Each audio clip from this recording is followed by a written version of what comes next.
ரசூல் ஸல்லல்லாஹு அலைஹி வஸல்லம் என்ன சொன்னாங்க மனைவிமார்கள், உங்கள் கணவர் உங்களை அழைத்தால் நீங்கள் அடுப்பங்கரையில் இருந்தாலும் அவர் அழைக்கிற நேரம் செவிமடு அவருக்கு பதில் கொடுங்கண்டாங்க, பதில் கொடுங்கண்டாங்க. இதை போய் அமெரிக்காவில் பேசினா கேட்பாங்க, சர்வன்ட்டா, அடிமையா, என்னப்பா? இல்லை இல்லை, அவர் யார்? அவர் யார்? அவர் ஒரு வார்த்தை சொல்லியிருக்கிறார். என்ன சொன்னார்? நஃபகா, உடன்படிக்கை. வாப்பா உம்மா அந்த புள்ளை அழகாக வளர்த்தெடுத்தாங்க.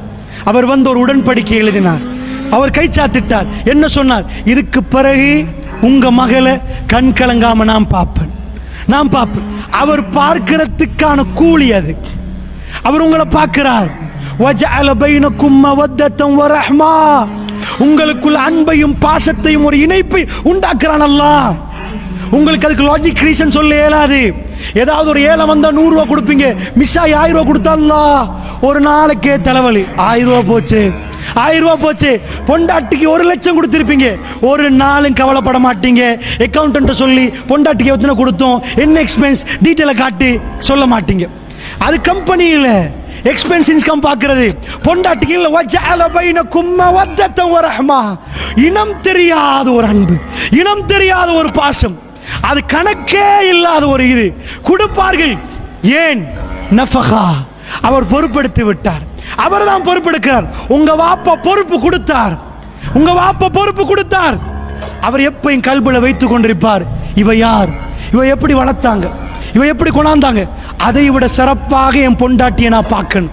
இது ஒரு ஆணுடைய சிந்தனை. இது எந்த ஃபேமிலி அப்படி வளர்த்தாங்களா பூ மாதிரி, என் பொண்டாட்டி அதை விட பஞ்சனி மத்தியில் வச்சு பார்க்கணும். நீங்க என்றைக்காவது உங்க கணவரை அவரை கிங்கா பார்த்தீங்கண்டா, அவரை பிரின்ஸா பார்த்தீங்கண்டா, அவர் உங்களை பிரின்சஸா பார்ப்பார். நீங்க அவளை ராஜாவை பார்த்தா நீங்க ஆட்டோமேட்டிக்கா ராணி ஆயிருவீங்க. அவர் உங்களை ராணியா ட்ரீட் பண்ணுவார். ப்ராப்ளம் எங்க? எங்க பிரச்சனை? எங்க தவற விடுறோம்? அல்லாஹ்வுடைய நல்லடியார்களே, தலைமைத்துவத்தை புறக்கணிச்ச, திருக்குர்ஆனை புறக்கணித்து விட்டு என்ன வாழ்க்கை, எப்படி வாழலாம்? ரப்புல் இஸ்ஸத் வாழ சொல்லி தந்தான், அதை புறக்கணித்து ஆக்ஸ்போர்ட் பல்கலைக்கழகம் எல்லாம் போங்க, அமெரிக்காவுடைய பல்கலைக்கழகங்கள் எடுங்க, அங்க டாக்டரேட் முடிக்கிறாங்க ஃபேமிலி சைக்காலஜில, பிஹெச்டி முடிக்கிறாங்க. 10 இயர்ஸ் ஆகுது. அதாவது பேச்சுலர் முடிக்கிறாங்க, எம்ஏ முடிக்கிறாங்க, பிஹெச்டி முடிக்கிறாங்க. நியர்லி 10 இயர்ஸ், 10 வருஷம் படிப்பு. எதை பத்தி? Family psychology. ஃபேமிலி சைக்காலஜி அதாவது முழுக்க படிச்சுட்டு வர எனக்கு காட்டுங்க பார்ப்போம். டாக்டரேட் முடிச்ச ஒரு டாக்டர், பிஹெச்டி முடிச்ச ஒரு ஆள், அவர் முழுக்க நல்ல சந்தோஷமா அமெரிக்காவில் வாழ்றான்னு காட்டுங்க பார்ப்போம். அவர் அதை முடிச்சிருந்தா வல்லாஹி சொல்றேன், அவர் மேடைக்கேறி பேசுவார், என்னப்பா நீங்க செய்றீங்க, ஆம்பளை திருமணம் வெக்கம் இல்லையான்னு கேட்பார். அல்லாஹ்வுடைய நல்லடியார்களே, அந்த பிஹெச்டியில வேலை இல்லை. அவங்க எல்லாம் ஃபேமிலி சைக்காலஜி முடிச்சுட்டு வரலாம், வாழ இயலாது. ஏன் தெரியுமா? அல்லாஹ் போட்ட கோடை மீறினால் அவனால வாழ இயலாது. அதனால புரிஞ்சுக்கோங்க, ஒரு போதும் அவனுக்கு வாழ இயலாது. கிதாபுல்லாஹ், அல்லாஹ்வுடைய வேதம் எனக்கும் உங்களுக்கு வழிகாட்டணும். உங்க பிள்ளைகளுக்கு திருமணம் நடத்தப்படுகிற நேரம் இந்த வேதத்தை அன்பளிப்பாக கொண்டு போய் கொடுங்க, அவருடைய வாக்கியங்களை கொடுங்க. இதுதான் நீ வாழ வேண்டிய வசனங்கள் என்று சொல்லி கொடுங்க. திருக்குர்ஆனுடைய நடைமுறையை சொல்லி கொடுங்க. ஆணுக்கும் பெண்ணுக்கும் சொல்லி கொடுங்க. இல்ல சின்ன ஒரு திருமணத்தை நடத்துங்க, நீங்க ஆச்சரியமான ஒரு வாழ்க்கையை பார்ப்பீங்க, ஆச்சரியமான ஒரு வாழ்க்கையை பார்ப்பீங்க. அல்லாஹ்வுடைய நல்லடியார்களே, அதனால உங்களுக்கு சொல்றேன், ரசூலுல்லாஹ் தன் மகள் ஃபாத்திமா ரலியல்லாஹு அன்ஹா கணவர் தேடுகிறார். மாப்பிள்ளை கணவர் தேடுற நேரம் நல்லவர்கள் இருப்பாங்க, மிஸ் பண்ணக்கூடாது. ஆனால் ஃபாத்திமாவோட மென்டாலிட்டி ரசூலுல்லாஹ்வுக்கு நல்லா தெரியும், நல்லாவே தெரியும். சின்ன வயசு வர்றாங்க. அபூபக்கர் சித்திக் ரலியல்லாஹு அன்ஹு, யார் சொல்ல நான் முடிக்கிறேன், இல்லை அபூபக்கர்ன்ட்டாங்க ரசூலுல்லாஹ். உமர் பின் கத்தாப் வந்தாங்க, யார் சொல்ல நான் முடிக்கிறேன் என்ற ரசூலுல்லாஹ்வுடைய மகன், யாருமே விட மாட்டாங்க. ரசூலுல்லாஹ் சொன்னாங்க, இல்லை இல்லைப்பா, அவ பற்றி தெரியும், அவ கொடுக்கறதுக்கு யாருன்னு தெரியும். அலி பின் அபி தாலிபை கூப்பிட்டு சொன்னாங்க. அலி பின் அபி தாலிப் கேட்கிறார், ஓகேண்டாங்க ரசூலுல்லாஹ். அல்லாஹ்வுடைய நல்லடியார்களே, ரசூலுல்லாஹ்வுடைய மகளுடைய திருமணம், ஃபாத்திமா ரலியல்லாஹுடைய திருமணம். நான் நினைக்கிறேன், இந்த உலகத்தில் ஒரு வாப்பா அவர் வாழலன்னு வைங்க, அவர் உப்பையும் சோறையும் சாப்பிட்டு மூட்டை தூக்கி கஷ்டப்பட்டு வாழ்ந்தாலும் அவருடைய கல்புல ஒரு பகுதியில் இருக்கும், என்னோட பிள்ளைகள் கஷ்டப்படக்கூடாது, அவங்கள நல்லா வைக்கணும். சில பேர் பெரிய பெரிய வாகனங்கள் எடுத்து போட்டு சொல்லுவாங்க, எங்களுக்கு பஸ்லேயே போகலாம், நாங்கள் அதிலெல்லாம் பழகின உடம்பு, ஆனால் எங்கள் பிள்ளைகளுக்கு தான் இன்டர்கூலர், எங்கள் பிள்ளைகளுக்கு தான் ப்ராடம். உண்மையாக ரசூலுல்லாஹ் அல்லாஹ்வை எவ்வளவு அஞ்சினாங்க என்பது அந்த திருமணம் காட்டுது. உலகத்தில் நடக்க இருந்த மிக அற்புதமான திருமணம் என்றா அந்த திருமணம். ஏண்டா ரசூலுக்கு பக்கத்தில் இருந்தவர்கள் சல்லி வாங்கி இருந்தவர்கள் அல்ல, அவங்க அந்த மாதிரியான ஆட்கள் இல்லை, சல்லிக்காக பேசுறவர்கள் அல்ல.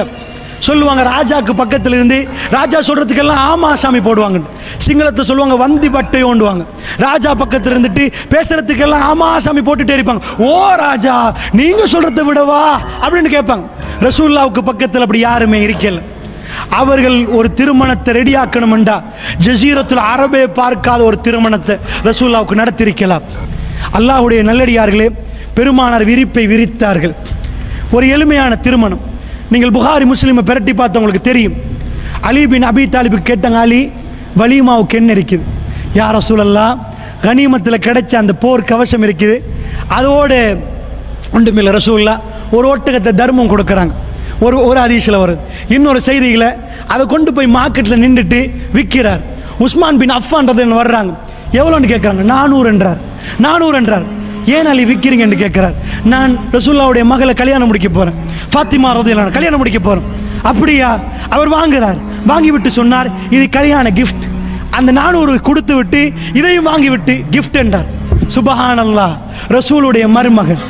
ரசூல் எதை தேடினார்? தன்னுடைய மகளுக்கு எதை தேடினார்? துனியாவையா தீனையா? துன்கல் மரா லி அர்பா, 4 காரணத்துக்காக வேண்டி ஒரு பெண் திருமணம் முடிக்கப்படுகிறார். லிமாலிஹா ஒலி ஹஸபிஹா ஒலி ஜமாலிஹா ஒலி தீனிஹா. சொத்துக்காக வேண்டி, அழகுக்காக வேண்டி, செல்வத்துக்காக வேண்டி, மார்க்கத்துக்காக வேண்டி. இன்ஷா அல்லாஹ் பாடத்தில் இதை பற்றி டீட்டெயிலாக படிப்போம். இப்போ நான் இந்த ஹதீஸ் உங்களுக்கு சொல்கிறேன். என்ன ரசூலுல்லாஹ் ஃபல்ஃபர் பிதாத்தி தீன் இல்லா தரிபத் யதாக், மார்க்கமுள்ள பெண்ணை மணந்து கொள்ளுங்கள், இல்லை என்றால் நாசமாகும் உங்க அதாவது ரசூலுல்லாஹ் சொன்னாங்க, உங்க கை நாசமாகட்டும். அலி பின் அபி தாலிபை தேர்ந்தெடுக்கிறாங்க. ஒரு பொருளாதாரம் இல்லை.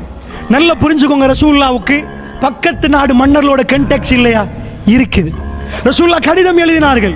பக்கத்து நாடு மன்னர்கள் ரசூலுல்லாவுக்கு ஆடைகள் அனுப்பினாங்க. ரசூலுல்லாஹ் சோப்புகள் ஒரு ட்ரெஸ் கொடுப்பாங்க, அது பக்கத்து நாட்டு மன்னர் அனுப்பினது. ரசூலுல்லாஹ் ஒரு பெண்ணை திருமணம் முடிச்சாங்க. பக்கத்து கிபத்தி நாட்டுடைய மன்னர் மேரி மாரியான்ற ஒரு பெண்ணை அனுப்பினாங்க. மாரியத்துல் கிபத்தியாவை ரசூலுல்லாஹ் திருமணம் முடிச்சாங்க. அவங்களுக்கு ரசூலுல்லாஹ் கிடைச்ச பிள்ளை இப்ராஹிம். அல்லாஹ்வுடைய நல்லடியார்கள் கோவேரி கழுதைகள் அனுப்பினாங்க. நான் உங்களுக்கு என்ன சொல்ல வரேன்டா, அந்த ஃபங்க்ஷனுக்கு எல்லா மன்னரையும் கூப்பிடலாம். ஒரு சிங்கிள் எம்பயர், ஒரு சிங்கிள் ஒரு ஒரு ஒரு கிங் நீங்க காட்ட மாட்டீங்க. யாருமே இல்லை. யாருடைய திருமணம்? ரசூலுடைய மகளுடைய திருமணம். அதையும் விட சிறப்பான ஒரு திருமணம் இருக்கிறதா? அஹ்லுல் பைத் ஃபாத்திமா ரலியல்லாஹு அன்ஹா அவங்களுடைய திருமணம். ரசூலுல்லாஹ் விரிப்பை விரித்து கொடுத்தார்கள். தன் மருமகன் எளிமையான ஒருவரை தேர்ந்தெடுத்தார். அவர் வறுமையில் வாழக்கூடியவர். அலி பின் அபி தாலிப் ரலியல்லாஹு அன்ஹு திருமணம் நடத்த போகிறார்கள். ரசூலுல்லாஹ் உலகம் அதிர்ந்து போனது. இது எல்லாத்தையும் பார்த்து தன் உலகத்தில் சொன்னார்கள், மைக்கேல் சாட் போட்டான், இவரை போன்று ஒருவரை பார்க்க இயலாது.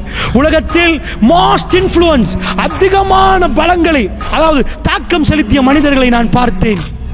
ஆனால் Jesus peace be upon, Jesus Christ peace be upon him, அவர் எழுதுகிறார், ஈசா அலைஹிஸ்ஸலாத்து வஸ்ஸலாம் அவருக்கு 3வது இடம், ஆல்பர்ட் ஐன்ஸ்டைனுக்கு 2வது இடம், ஆனால் நம்பர் 1 முஹம்மது ஸல்லல்லாஹு அலைஹி வஸல்லம். ஏன்? லைஃப்ல எல்லா பகுதியிலும் அவருடைய இறை அச்சம் அப்படியே தெளிவாக வழங்குது. எளிமையான திருமணம், எளிமையான திருமணம். அல்லாஹ்வுடைய நல்லடியார்களே,